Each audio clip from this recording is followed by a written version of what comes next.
Hey guys, it's Amy with Table Flipping Housewife. I'm glad you joined me today. We're going to be working on this tall dresser that my husband and I just picked up from Facebook Marketplace for $50. A little funsy about this dresser is I'm calling it affectionately the oxen dresser. Look at the top. It looks like an oxen with horns.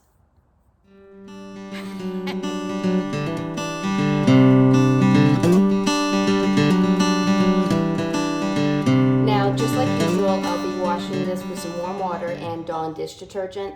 I'll then rinse it with clean water to remove any soap residue, and then I'll be promptly drying it. So I don't want the piece to have moisture on it for too long. And as you may see, I also lifted the dresser on some paint pyramids so that as the water puddles on my garage floor, it won't get in contact with that pressboard panel in the back.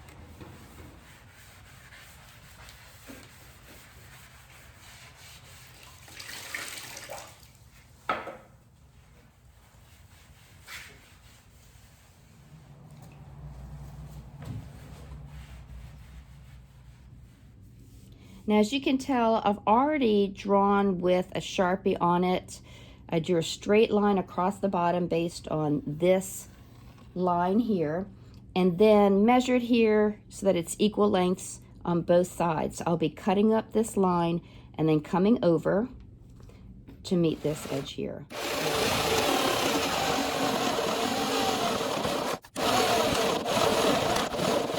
I'll take a drill and I'll drill a hole here so that I can get the blade in it to cut across.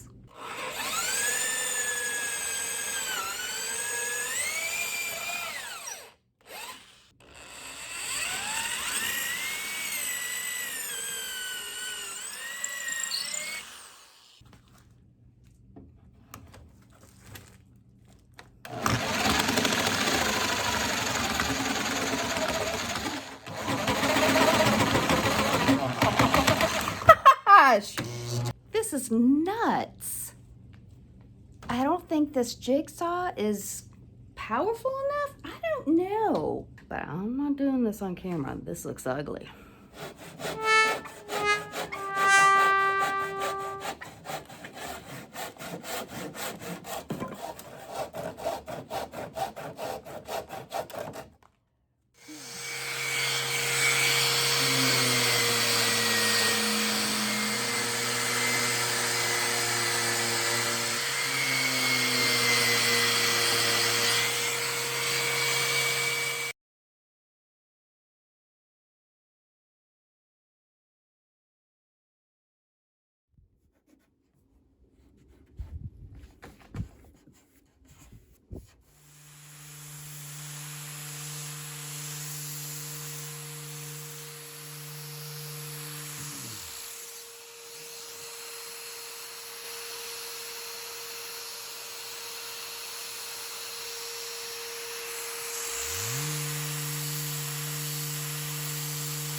I'm going to start scuff sanding the piece, which is so important, especially with this one, since it's so slick and laminate-y, because what it does is it scratches the surface of your furniture, which enables the paint to have something, we call it teeth, to adhere to. Now I'm going to start with 150 grit. When I get to the beveled edges of the piece, I will switch to a 150 grit foam abrasive pad.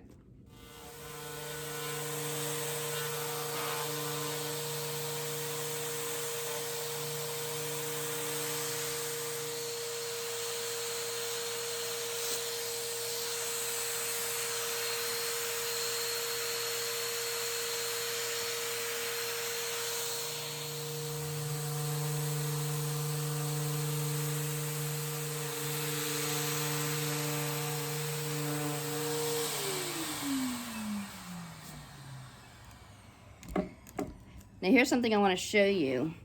So I'm just scuff sanding. You don't go through down to raw wood. You're just scratching the surface, right?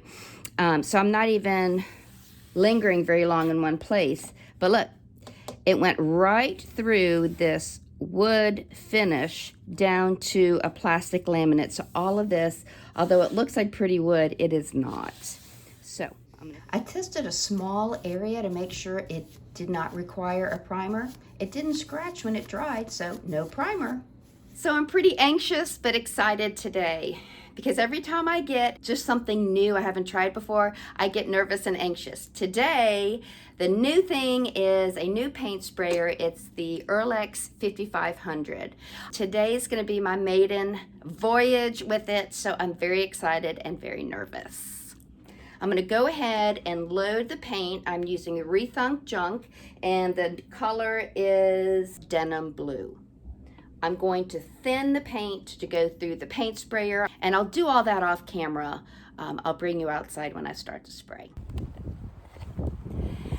Just finished spraying that side of the dresser, and I'm getting some spitting. I think it's going to be a matter of getting used to diluting the paint through the sprayer. So I'm going to go ahead and do the rest of the dresser. I won't film much of it because I'm doing it at a distance because it's really spitting. It's also a super windy day, which is not the ideal kind of environment to be spraying. I'm not going to want my camera out here very long because of the wind, so I'll film a little bit spraying the front, and then I'll wrap up with you when I'm finished with the first coat on the whole thing.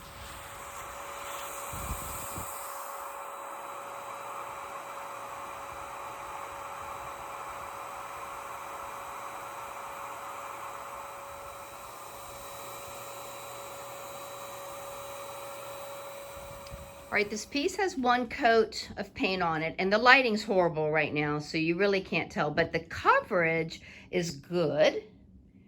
There are a couple places where you see wood popping through, and that's okay because with ReThunk junk, you just want to get a thin coat on it, and then you can always follow up for your second and third coat.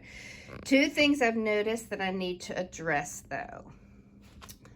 The wood grain on the top is pretty evident. So I want to fill that in with some wood filler so that when I go to give it a scuff sanding before spraying on the second coat, that'll be all filled in.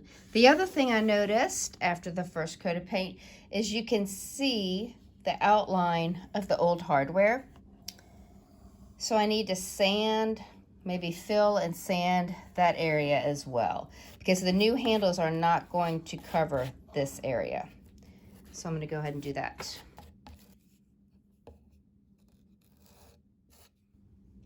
I'm using a very worn pad on my Surfprep, and I've turned the speed on my Surfprep sander down also. So that's pretty low. And I've been sanding the wood filler. Now, you see how you only see the grain? That's all you want to see when you have finished sanding your wood filler. You shouldn't see any darkness anywhere other than where you wanted to fill it. If you don't thoroughly sand the excess wood filler off, then you'll end up seeing a ghost of that when you paint, because if it's not completely lightened, then that means that you haven't really sanded it smooth.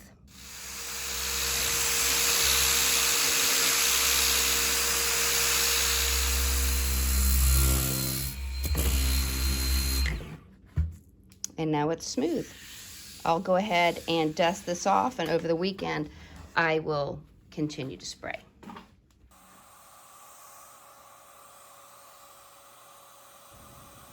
Now look at the spray pattern that I'm getting this time. It's wide and the paint is going on beautifully, no spitting at all. I want you to notice how I'm holding the gun.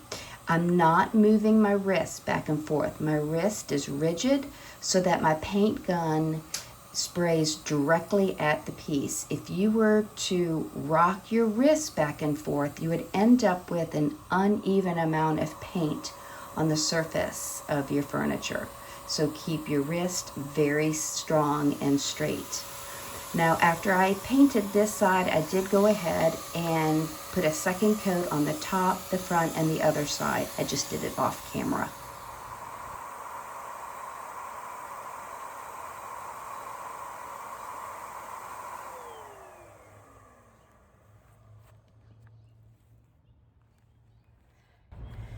Now that was real time.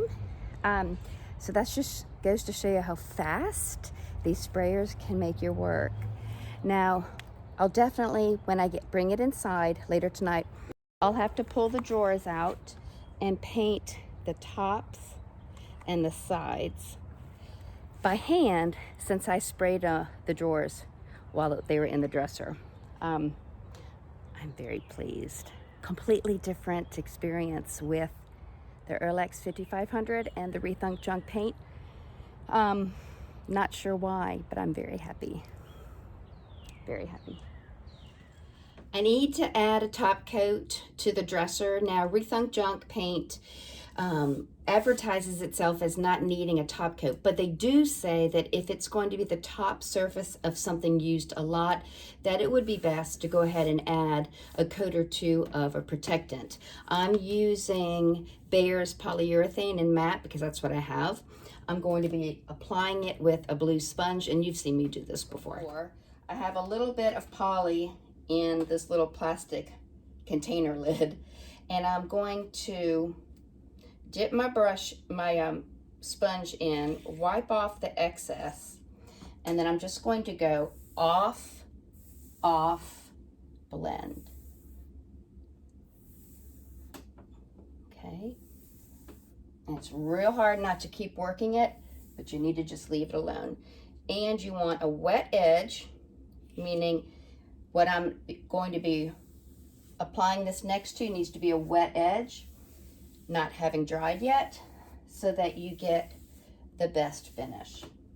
Now, if I miss a spot, or if one spot's been overworked too much, I will get it in the second go around.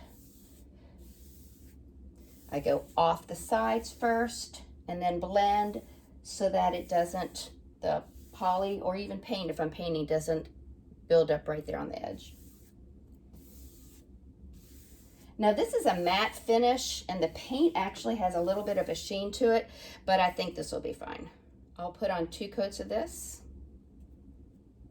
and then I'll be ready to add the hardware and be done.